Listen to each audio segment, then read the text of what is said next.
the Battle of Preston Pans, there's big Duncan MacKenzie, was a Jacobite. Spun around and a trooper on horseback was coming straight for him. So on the pass, big Duncan made a cut at the boy's head and it deflected off his helmet.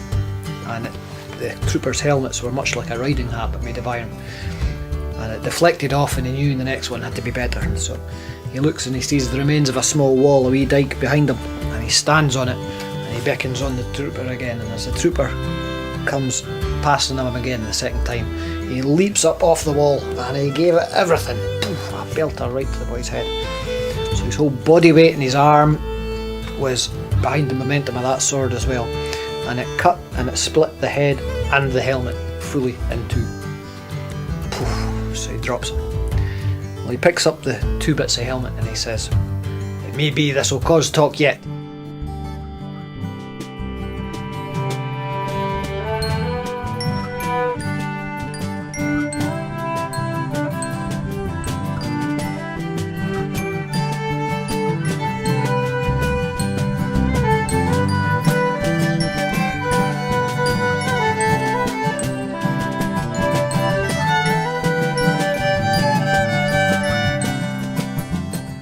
He chose after Preston Pans to go back home to Lochaber, as some of the Jacobites did, and he's making his way back home with two friends, and they get to the west coast at a place called Inveroran, and they spy some of the Argyll militia, some of the Redcoat troop. He's captured and he's taken prisoner, and he's taken to the castle at Kilhurn at the head of Loch Awe, and there's going to be a trial. But word of that and his capture gets back to Cameron of Lochiel, whose regiment he's in. And one of Lochiel's daughters was married to a Campbell at the time, and she sent her husband to go and speak on behalf of big Duncan at his trial to help secure his freedom. So that happened on the day, but he was allowed his freedom only on one condition, that he had to swear to that he would never raise arms for Prince Charlie again. And his sword was taken from him, and his sword was taken to Inverary Castle, where it had been there since 1745. Because it was the 8th Duke of Argyll in the mid-19th century that commissioned the Dewar manuscripts to be written, which was a collection of Gaelic historic lore from all over his lands in Argyll at the time. And in that there's a chapter on big Duncan MacKenzie, and that's the only reason we know the detail of that story still. I usually offer an email to Scottish stately homes and castles. Well, refurbishment work is good and interesting work, and only one got back to us, and that was Argyll. I had to first ask if he was familiar with the story, and he wasn't, he hadn't heard it. So the two, the sword and the story, had become separated over time. I think I'll take a wee look round the Jacobite baskets just now, see if there's any sword that stands out actually as big Duncan's. I can think of. I mean, you know, when we had the fire here in 1975, we lost a lot of stuff. All right. We lost a lot of stuff. Okay. Because the whole of the top floor was used as storage. Right. And a lot of the stuff that was there, be it furniture, be it pictures, whatever, Right. was lost. So basically what we've got is what you see on display here. And if there was something like a sword with that sort of history, I would probably know about it. And I don't. You know, over the years I would have heard of something like that, you know, if something had a good story. And none of these have any particular outstanding story. Right. That I know of. Because that story is recorded in the Dewar manuscripts. Yeah. But yeah, by all means, have a look, have a closer look. Yeah. I don't see anything with any great big dents in it.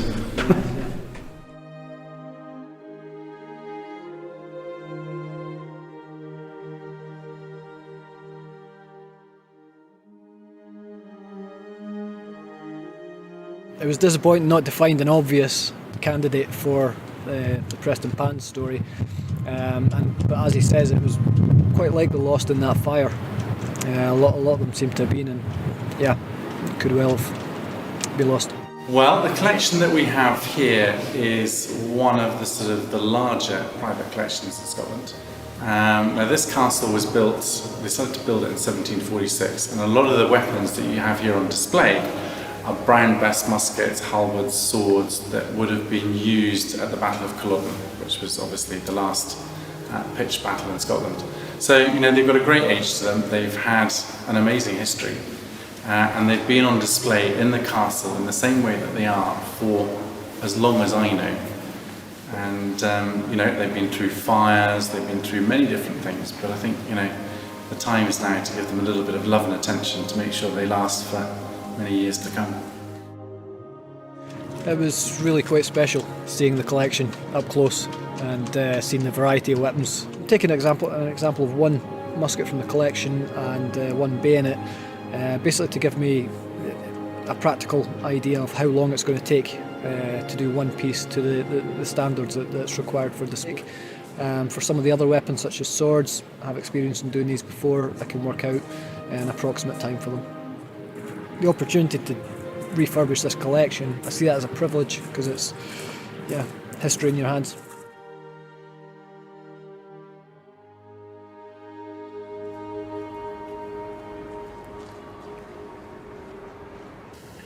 A friend had come over, and he's an armourer in the army, and so I thought, well, I'll find a Jacobite one for myself. And I thought, he's got a clean government sword, you know, he has to work on an army piece. So he was working on that, and the brass hilt, and I had the Jacobite piece. But I'd brought this piece out as well. I'm not sure why. Maybe I thought we'd maybe get through another sword after that. And I got this out thinking, well, here's an old one that's gripping, so it just needs a bit of work, you know. I didn't think too much of it. But it was as we were telling the story of Big Duncan MacKenzie and Preston Pans. And she was sitting right in front of us all the while. Great stuff. Great stuff.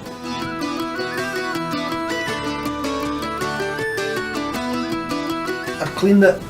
I've done all the work on the hilt. The hilt's actually been, it's funny, it's plain. It's thin sheet steel basically. It's only about 2mm thick. There's what appears to be possibly a G down here, which Glasgow makers often stamp their hilts with. It's a fairly plain basket, but it's been silver plated. It's got traces of copper, and the copper is often applied first to steel before silver plating. And it appears to be silver plated over that. This bright shining, it's not steel here, this is silver. I'm looking closer at it because it's deteriorated quite a bit. There are some lines of decoration that it's had at one point originally.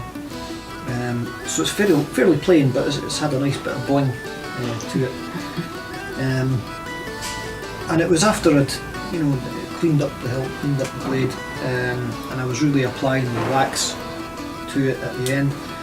And I had the blade this way, and the blunted section stood out, and I think the light caught it, and my thought is, why is it so blunt around here, you know? And then I looked closer at it and thought, it's not just blunt, it's actually deformed and warped like this. And then I saw the edge had rolled both sides, and straight away I thought, that's it. It appears to be the legend. So I went back to the story that evening, and from the wording of the legend, it's quite clear. It says there was a blunting of the edge of the sword corresponding to the split of the helmet, and if you were to split a helmet in two, it's exactly what you would find, what you would expect. And I say, being in this area closer to the hand where the blade's a wee bit thicker, probably saved the blade from breaking in two. If it had been subject to the same force in this area, then where the blade's much thinner, probably a broken easy. So it's all come together. That and the fact that it is a big basket, you know, it's a sizable basket for a large hand, all ties in, you know. Great stuff. So it was quite special to find again. That was the sword of Big Duncan MacKenzie. But before taking it back to Inverary, I took the sword to Preston Pans back for the first time since the battle. Crossed it with the sword of a redcoat trooper on the monument, and it was then taken to Kilhurn Castle again, but then it was taken to Eilean Mundi, a wee island in Loch Leven, where Big Duncan was laid to rest. One of the members of Conflicts, Colin MacDougall, who popped into the armoury one day and he said, "Do you know where Big Duncan was buried?" And I didn't. And so he opens a great book that has an image of his gravestone with the carving. And he says, "There you go." So he had a reference as to where it wasn't. It was Eland Mundi, it was this island. Traditional burial isle of at least the MacDonalds and Stewarts of Appin and the surrounding areas.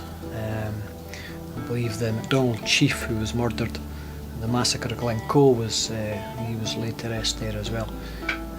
So it's been a burial ground for centuries there, and we had to make the pilgrimage out there and at least for a short while return the sword to its original owner. And there's an incredible big long stone beautifully carved with script, and at the base of the stone is a deep image of Big Duncan standing in his kilt with his targe, with his bonnet, his big nose, and he's standing with his sword and he's splitting the head of the redcoat trooper in two, still carved on his stone to this day. So we took it back there first and had a wee ceremony to remember Big Duncan and his actions. It takes us all away, it brings us all together, and the sword has long played its part in that. Let's look for MacKenzie.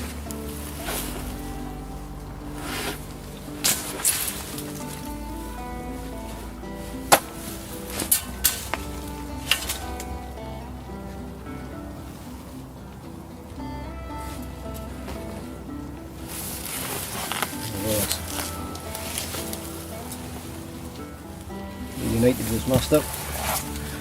Briefly all the same.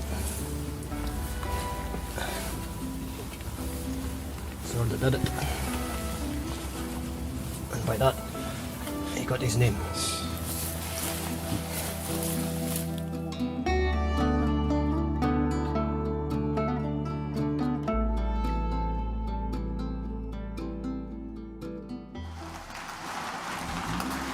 When I took the sword back to Inverary, he said, he says, "That's great, thanks very much. He'd be happy to display the sword," he says, "exclusively with the story," which is good.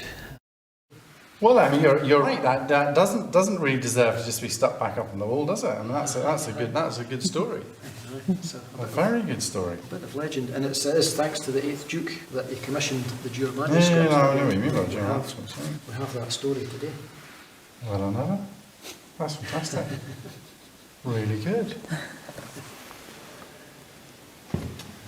Well done, Anna. Better mark that one, just in case I forget. Aye, so Argyll's ancestor was responsible for the story itself continuing, but it was his grandson that was responsible for ensuring the carving that was carved in stone. So his story is still kept alive and by paper and by stone and by steel.